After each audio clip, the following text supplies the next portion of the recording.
네, 생방송으로 보내드리고 있는 부동산 골든타임 함께 하고 계십니다. 매주 화요일 이 시간은 여러분과 함께 토지와 관련된 투자 노하우 그리고 투자 정보들 전해드리고 있는데요. 오늘 함께 해주실 전문가 먼저 소개해드립니다. 토지시쿨의 정현수 소장 함께 하셨어요. 소장님 어서 오세요.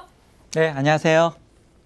자, 오늘도 소장님과 함께 이 토지의 투자 가치를 높이는 방법 좀 공부를 해볼 텐데 사실 리모델링이라는 단어를 들으면 많은 분들은 건축 리모델링, 아파트 리모델링 이런 이야기 떠오르실 겁니다. 그런데 토지도 이 리모델링을 통해서 좀 가치를 높일 수 있다고 들었어요. 어떤 방법인지 자세하게 소개를 좀 해주실까요? 네, 시청자 여러분 안녕하세요. 토지스쿨 정현 소장입니다. 오늘은 토지의 가치를 올리는 마법, 즉 토지 리모델링이란 주제로 방송을 진행해 볼까 하는데요. 우리가 보통 이 토지의 지가 상승이 많이 일어나는 요인들이 많이 있습니다. 조금 수동적으로 어떤 개발 호재가 있는 이런 지역들의 토지를 매입하고 그리고 그 시간 좀 기다리는 시간들이 필요한데요.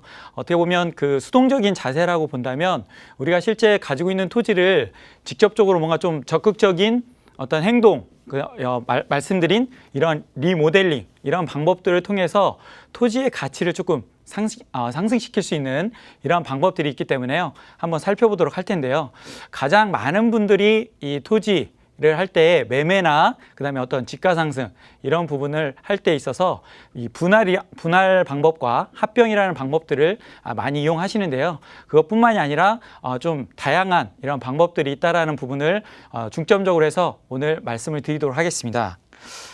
자, 첫 번째 이 토지 분할하고 합병인데요. 자, 이 측량 수로 조사 및 지적에 관한 법률. 이게 이제 예전에는 지적법이었습니다. 근데 이제 국가에서는 이미 이렇게 토지의 분할에 대해서도 정의를 하고 있기 때문에요. 토지 분할은 지적공부에 등록된 한 필지를 두 필지 이상으로 나누어 등록하는 것. 이게 토지 분할이다. 이렇게 말씀을 드리고 있는데요. 그래서 한 필지의 토지를 이런 식으로 두 필지로 이상 분할하는 것을 토지의 분할이다. 이렇게 말씀을 드릴 수가 있겠습니다. 자, 그런데요. 중요한 거는 우리가 이 분할의 장점이라고 말씀드릴 수 있는 것은 일단 첫 번째, 매매가 용이해진다. 자, 이렇게 말씀을 드릴 수가 있습니다. 왜냐하면 기본적으로 가정을 한번 해보겠습니다. 자, 1000평의 가정을 해서요. 1000평의 토지일 경우에 이 1000평의 토지를 우리가 분할할 경우에는 소액으로 투자가 또 가능해집니다.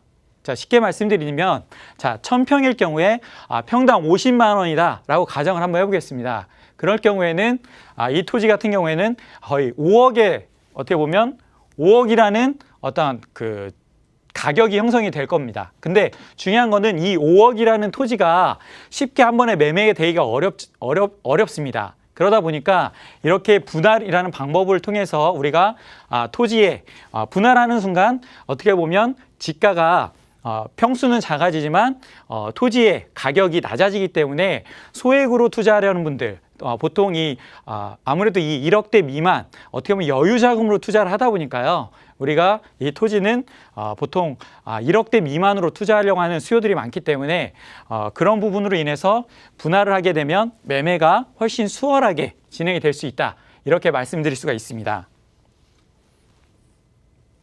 그리고 자, 여기 보시면요. 이 큰 토지를 우리가 보통 평수가 큰 토지들은 시세보다 좀 저렴하게 나오는 편입니다. 그 이유는 토지가 평수가 크다 보면 아마 그만큼 수요자가 많지가 않기 때문에요. 이 토지의 가격이 실제 시세보다도 저렴하게 나오는 경우가 대부분입니다.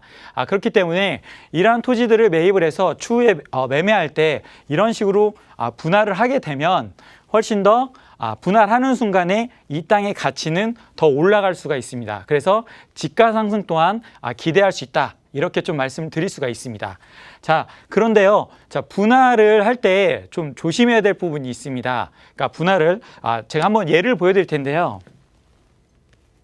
자, 여기 보시면 다음 지도인데요. 자, 가평역이라는 우리 경강선 여기 가평역 경춘선이죠. 경춘선 이 가평역이 있는데요. 여기를 한번 지적도 편집도로 보겠습니다. 우리가 토지를 분할할 때 조심해야 되는 부분인데요. 특히 이런 역세권 보면요, 상당히 이렇게 그 분할이 무분별하게 많이 이루어진 것을 볼 수가 있습니다. 자, 이렇게 쭉 들어가서 보시면요, 자, 이런 식으로 분할이 되어 있습니다. 근데 중요한 거는 이러한 것들은 지금 그 도로가 없습니다. 그렇기 때문에 맹지라고 말씀을 드릴 수가 있는데요. 항상 토지는 이 분할될 때 도로가 되게 중요합니다. 그래서 도로에 붙어 있는 토지가 아닌 이상은 거의 건축행위나 아무런 개발행위를 할 수가 없기 때문에 이런 역세권 인근에, 여기는 지금 산입니다, 산. 그래서 제가 봤을 때는 이런 기획부동산들이 대부분 이렇게 분할을 하더라도요, 이렇게 그 도로에 물려있지 않은 이런, 어떻게 보면 무분별한 이런 분할을 통해서 많은 분들을 좀 현혹시키고, 어떻게 보면 투자를 좀 투자 수요를 많이 이렇게 투자를 시키고 있는데, 이러한 부분들은 상당히 주의해야 될 부분이다, 이렇게 좀 말씀을 드릴 수가 있겠습니다. 지금도 여기는 보시면 개발이 되지 않고 있어요. 가평역 바로 인근이긴 하지만, 그래서 우리가 무조건 역세권 투자라고 해서 이런 부분들, 그래서 분할도 제가 말씀드린 것처럼 기본적으로 자, 이렇게 도로에 자, 이게 도로라고 가정을 하면요, 이 도로에 붙어서 분할을 이런 식으로 해야 됩니다. 그래서 꼭 도로가 있어야 된다는 부분 말씀을 드리고 싶고요. 그 다음에 자, 이게 1000평일 경우에는요, 이렇게도 분할을 할 수 있지만, 우리가 자, 이런 식으로 네 필지로도 이렇게 분할이 가능하겠죠. 예, 그렇게 되면 1000평이지만 각각의 몇 평이에요? 약 250평씩 분할이 가능해지기 때문에 250평이면 자, 우리가 평당 50만 원 해라도 1억대 전후반으로 투자가 가능해지기 때문에 훨씬 매매나 지가 상승 또한 기대할 수 있는 게 이 분할 방법이다. 자, 우리가 그리고요, 자, 투자 방법에서는 지분 투자라는 게 있고요. 이게 또 안 나오네. 네, 지분 투자 그리고 분할 투자라는 방법이 있습니다. 자, 우리가 자, 분할 투자는 이런 식으로 분할이 됩니다. 하지만 지분 투자는요, 자, 여기 안에 5명이든 10명이든 지분으로 나누어 갖는 것입니다. 물론 이 땅 안에 내 토지가 있지만 내 땅이 어디에 있는지 위치조차 알 수가 없는 게 이 지분 투자입니다. 보통 기획부동산에서 이 지분 투자를 많이 시키고 있는데요. 우리가 이 지분 투자는 개발행위나 이런 거를 할 수가 없습니다. 혼자서 단독적으로 할 수가 없다라는 그런 어떤 그 단점이 있습니다. 하지만 지금 이런 분할 투자는요, 각각의 번지수가 이렇게 도로에 붙어서 분할이 되기 때문에 다 매매, 매수, 그 다음에 개발 행위까지 다 할 수가 있습니다. 그래서 우리가 이 지분 투자는 되도록이면 특히 초보일수록 이 지분 투자는 피하는 게 옳다, 이렇게 말씀드릴 수가 있겠습니다. 자, 그 다음에는 네, 합병인데요. 자, 토지의 합병. 자, 이 합병은 반대로 2필지 이상의 토지를 한 필지로 이렇게 합치는 것을 말씀을 드릴 수가 있겠습니다. 그래서 지금 토지의 모양이 이렇게 네모 반듯한 것도 있지만 대부분 이렇게 삐뚤빼뚤 그리고 도로도 없는 이러한 맹지들이 있습니다. 이러한 부분들이 있기 때문에 이러한 토지를 한 필지로 합치면 훨씬 더 효율적인 이용이 가능해지고요. 지가 상승 또한 일으킬 수가 있는데요. 자, 중요한 거는 자, 땅 모양이 자, 이렇게 생길 수도 있겠죠. 그렇게 되면 자, 이렇게 C라는 토지가 있을 수가 있습니다. 근데 이 토지는 실질적으로 이 폭이 되게 좁기 때문에 건축 행위가 안 될 수가 있습니다. 폭이 좁기 때문에요. 그렇기 때문에 이럴 경우에는 이 토지와 그다음에 이 토지, 이 세 필지를 하나의 토지로 합병을 시켜서, 그렇게 돼서 합병을 하게 되면 이렇게 이 C의 토지의 모양이 나올 수가 있습니다. 그렇게 되면 기본적으로 이 A, B는 도로가 없기 때문에 맹지입니다. 하지만 이렇게 합병을 통하게 되면 이 토지 하나 자체가 모든 개발 행위가 가능해지기 때문에 훨씬 더 토지를 효율적으로 이용할 수 있기 때문에 이 A, B의 맹지의 땅의 가치가 올라가게 되는 것입니다.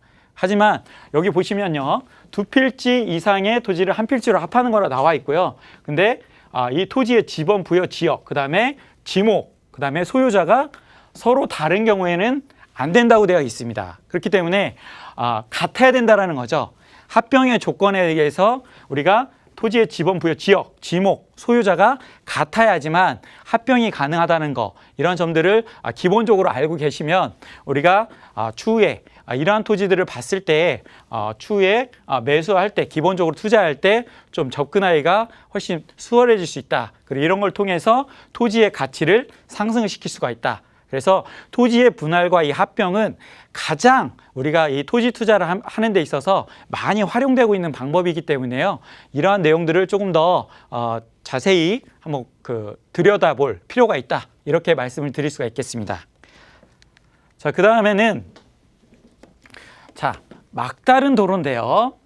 자, 막다른 도로에서 진입로의 폭이라고 해가지고요. 자, 우리가 도로에서 보면 막다른 이 진입로 35m 이상일 경우에는 이 진입로의 폭이 6m. 자, 이 6m는 도시 지역에서 6m입니다. 그래서 추후에 우리가 이렇게 분할을 하더라도 이러한 진입로 폭 이러한 것들을 우리가 알면 이 기존 이 도로 폭이 있지 않습니까? 이 폭이 6m가 안 될 경우에는 허가가 나질 않습니다. 그리고 비도시 지역 같은 경우에는 4m가 해당이 됩니다. 그리고 10m에서 35m 이 진입로가 폭이 일 경우에는 이 진입로 폭이 최소 3m 이상이 돼야 됩니다. 그리고 10m 미만인 경우 막다른 도로입니다. 막다른 도로에서 그래서 2m 이렇게 된다고 보시면 되겠습니다. 그래서 분할이라는 것도 우리가 지자체에다 꼭 미리 확인을 하거나 아니면 또 지자체 조례가 각각 틀리기 때문에요. 바로 우리가 법원이나 이런 시청, 군청 인근에 토목 설계 사무소들이 있습니다. 이런 데에 실질적으로 이런 분할을 좀 더 전문적으로 할 때는 가능한지 여부를 꼭 확인하고 우리가 접근하는 게 좋은 어떻게 보면 투자 방법이다. 이렇게 말씀을 드릴 수가 있겠습니다. 자, 그 다음은요. 자, 이 토지 분할도 최소 면적이라는 게 있습니다. 우리가 기본적으로 주거지역, 그 다음에 상업지역, 녹지지역, 공업지역을 도시지역이라고 하는데요. 이 도시지역에서는 기본적으로 주거지역은 60제곱미터 이렇게 나와 있고요. 그 다음에 상업지역은 150제곱미터 이렇게 나와 있습니다. 그리고 공업지역도 150, 그 다음에 녹지지역은 200제곱미터인데요. 자, 평수로 따지면 여기에 0.3025를 곱하면 되는데요. 한 18평 정도가 되겠죠. 평수로 따지면. 그리고 상업지역은 45평, 공업지역도 45평, 녹지지역은 약 60평 정도가 될 것입니다. 그 이외에 기타 비도시 지역, 제가 말씀드린 관리지역이나 자연환경보전지역에서는 60제곱미터, 여기도 한 18평 정도가 되겠습니다. 그리고 농림지역 있죠. 농업진흥구역, 농사밖에 못 짓는 이러한 경지정리되어 있는 이런 논들 같은 경우에는 분할 조건이 훨씬 더 까다롭기 때문에 2000제곱미터 이상이 돼야 됩니다. 그래서 600평 이상으로 분할이 가능하기 때문에 이런 부분을 알고 계시면 우리가 제가 이 얘기를 드릴 때는 보통 역세권하고 연계해서 좀 말씀을 드리고 있거든요. 우리가 보통 역세권 땅에 투자를 많이 하시거든요. 많은 분들이. 그런데 중요한 거는 지분으로 투자하시는 분들이 많아요. 왜냐하면 이 역세권 인근이 아까 절대농지, 농림지역 땅들이 되게 많습니다. 그러다 보니까 600평 단위로 이렇게 분할이 되다 보니까 이 농림지역 땅이 이제 상업지역이나 주거지역으로 막 바뀔 것이다. 이렇게 현혹을 시키는 이런 업체들이 또 많이 있습니다. 그런데 이런 업체들을 통해서 평수를 막 20평, 30평 이렇게 투자하시는 분들이 있어요. 어떠한 지역들은 지금 막 농림지역, 농업진흥구역 땅들이 200만 원, 막 300만 원 갑니다. 그러다 보니까 큰 돈이 들어가다 보니까 소액으로도 투자할 수 있다 해가지고 지분으로 막 이렇게 투자를 시키고 있는데요.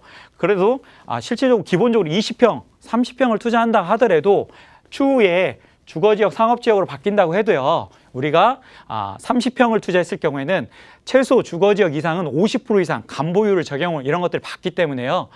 실질적으로 추후에 나에게 돌아오는 땅은 15평 미만으로도 될 수가 있습니다. 그런 경우에는 보상을 받고 그냥 어떻게 보면 추후에 내 땅을 받을 수가 없는 이런 상황이 생기기 때문에요. 우리가 이런 역세권 투자는 훨씬 더욱더 신중해야 된다. 이렇게 좀 말씀을 드리고 싶습니다. 자, 그 다음에 우리가 이 A 토지, B 토지 나와 있는데요. 자, 이 토지를 볼 때 성토, 절토라는 부분이 있습니다. 땅이 꺼져 있는 걸 메우는 걸 성토라고 하고요. 그 다음에 도로보다 높은 땅을 도로에 맞게 깎아내는 걸 절토라고 하는데요. 기본적으로 우리가 성토할 때 비용이 어떻게 들어가는지 계산하는 방법이 있는데요. 자, A 토지, B 토지 평당 150, 얘는 평당 145만 원 이렇게 나와 있습니다. 그런데 자, 이 토지는 도로하고 잘 붙어 있다고 가정을 하고요. 이 토지는 도로보다 1m가 꺼져 있다 가정을 했을 때 계산을 해보는 겁니다. 자, 이렇게 보시면요. 150평 곱하기 3.30이요. 그 다음에 1m로 곱하면 이 세제곱미터라고 해서 이걸 루베라고 하는데요. 그래서 495 루베가 되는데 보통 이 15톤 덤프트럭 있지 않습니까? 이 15톤 덤프트럭에는 보통 7에서 10 루베 정도 한 대당 들어갑니다. 근데 이 한 대 그 덤프트럭 비용이 한번 흙을 실어다 부어주는 비용이 한 5만 원 정도 들어갑니다. 5만 원 정도 들어가는데요. 자, 보시면 495 이 루베를 8루베로 나누면 61, 거의 한 62대 정도의 덤프트럭이 필요하게 되는 겁니다. 그렇게 되면 자, 5만 원을 곱하니까 약 300만 원의 경비가 발생이 되는 겁니다. 그래서 우리가 성토를 하는 이유는요. 도로하고 대지의 높이가 같아야지만 건축 허가가 나기 때문에 대부분 도로 높이와 같은 땅이거나 도로보다 조금 더 높은 땅들을 좋아하는 건데요. 그래서 이런 비용들이 발생이 되는 겁니다. 자, 하지만 자, 5만 원일 경우에는 이 토지는 보통 그 5만 원 차이지 않습니까? 750만 원이 더 비쌉니다. 하지만 이런 경우에는 약 300만 원 정도밖에 비용이 발생이 되지 않기 때문에 이런 경우에는 B토지에 투자하는 게 어떻게 보면 더 바람직한 방법이 될 수 있다. 이렇게 말씀드릴 수가 있겠습니다. 자, 그 다음에는 우리가 그 맹지 탈출하는 방법인데요. 자, 맹지라는 거는 제가 아까 말씀드린 대로 이 도로가 붙어 있지 않은 토지를 맹지라고 합니다. 자, 이 토지는 어떻게 보면 아무런 행위를 할 수가 없습니다. 하지만 이런 토지를 우리가 봤을 경우에 보통 시세보다 3분의 1 가격에 아주 저렴하게 나오는 게 맹지인데요. 이 맹지 투자를 할 경우에도 우리가 기본적으로 이 A 토지를 통한 이 A 토지 지주를 통해서 도로 사용 승낙서나 아니면 이 도로 부지를 조금 더 저렴한 방법으로 매입을 할 수만 있다면 이 토지가 인정을 받게 되면 이 토지를 건축 허가가 날 수가 있습니다. 그렇기 때문에 꼭 맹지라고 해서 무조건 우리가 그 투자에 있어서 제외시키는 게 아니라 기본적으로 도로를 낼 수 있는지 없는지 이러한 방법들을 찾아보고 투자하는 방법이 상당히 바람직한 방법이다. 이렇게 말씀을 드릴 수가 있겠습니다. 그렇게 되면 이러한 부분으로 인해서 이 토지가 건축 허가가 날 경우에는 최소 A 토지보다는 당연히 지가가 저렴하겠지만 지금 이 가격보다는 최소 2배 이상 뭔가 올릴 수 있는 그런 가치 있는 토지로 변하기 때문에 우리가 이러한 토지 리모델링을 통해서 이런 땅들을 조금 더 가치를 상승을 시킬 수 있겠다. 이렇게 좀 말씀을 드릴 수가 있겠습니다. 그래서 제가 오늘은 여기까지 말씀을 드렸는데요. 지금 뭐 좀 아주 기본적인 사항을 말씀을 드렸습니다. 하지만 이 도로도요, 우리가 이런 방법들도 있지만 기본적으로 자, 이렇게 이게 도로가 아닌 국어라는 게 있을 수가 있습니다. 이 도로에 붙어 있는. 그래서 이 지주를 통해서 만약에 이 도로 사용 승낙서나 그 다음에 도로 부지를 매입하기가 어려워진다 이럴 경우에는 보통 우리가 시골에 가면 국어라고 해서 넌 또랑을 이제 국어라고 하거든요. 또랑. 그래서 이러한 것들은 땅에 붙어 있는 이런 토지들이 많이 있습니다. 그래서 국어가 붙어 있는 땅은 상당히 호재가 있습니다. 그래서 우리는 이 국어를 이 맹지에 오아시스다 막 이렇게 표현들을 합니다. 그 이유는 이 국어를 점용 허가를 통해서 우리가 이 국어를 도로로도 사용을 할 수가 있게 됩니다. 그렇기 때문에 우리가 투자하는 이런 시골이나 약간 벗어난 지역들은요, 이런 국어가 붙어 있는 땅들은 조금 더 유심 있게 볼 필요가 있다. 이렇게 말씀을 드릴 수가 있겠습니다. 그래서 국어 점용 허가 절차를 어떤 이런 지자체에 문의를 해서 이런 부분을 낼 수만 있다면 이 도로를 활용을 해서 이 맹지를 탈출시킬 수 있는 이러한 또 방법들이 있습니다. 그래서 이런 국어가 있는 땅들 좀 주의 깊게 잘 살펴보시면 어떻게 보면 투자하는 데 있어서 훨씬 더 단기간 안에 조금 더 지가 상승을 일으킬 수 있는 이러한 요소들을 가지고 있다. 이렇게 좀 말씀을 드릴 수가 있겠습니다. 좀 오늘은 제가 좀 성토, 절토, 그다음에 분할, 합병, 그다음에 어떠한 맹지 이러한 부분들로 말씀을 드렸는데요. 이것보다도 조금 더 심오하게 디테일한 부분들이 여러 가지 다양한 리모델링 방법들이 있습니다. 이러한 부분들은 이제 제가 뭐 추후에도 세미나나 이런 것들을 계속 진행하고 있으니까요. 그런 걸 활용하시면 도움이 될 것 같고요. 오늘은 제가 말씀드린 토지 리모델링 이러한 방법들 좀 알고 계시면 우리가 추후에 토지에 접근을 할 때 훨씬 더 토지를 바라보는 안목이 높아지기 때문에 아는 만큼 보이고 보는 만큼 또 행할 수가 있습니다. 그리고 그만큼 어떠한 나의 수익적인 부분도 극대화시킬 수가 있기 때문에 이러한 부분들을 참고하셔서 좀 도움이 되고 성공적인 투자가 될 수 있는 그러한 길이 됐으면 좋겠습니다. 감사합니다.